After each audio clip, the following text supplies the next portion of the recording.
আমার সহকর্মী ভাই তো কুমিল্লা থেকে বললো 2 বছর লাগবে।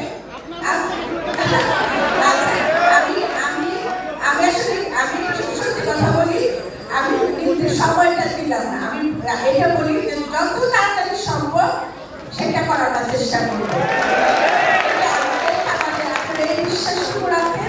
আমাদের সবকিছুর একটা কার্যের পরিধি আছে।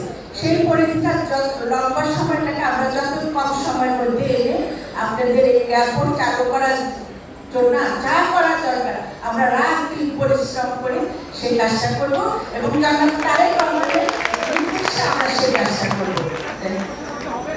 জি, প্রাথমিক কাজ 1 মাসের মধ্যে আমরা শুরু করে দেবো।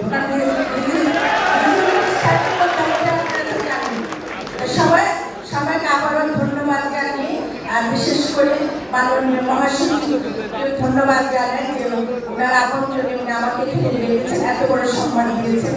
আপনি আমার জন্য দোয়া করবেন, আমি যেন আপনার কথার মতো কাজ করতে পারি, আপনার মতো পথ চলতে পারি। ধন্যবাদ সকলকে। আল্লাহ হাফেজ। বাংলাদেশ জিন্দাবাদ।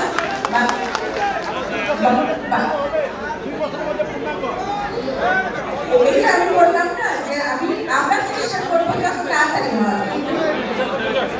এখন তো আমি 2 বছর 2 বছর একদিন হয়ে গেলে তখন আপনারা বলবেন যে একদিন তো বেশি হয়ে গেল।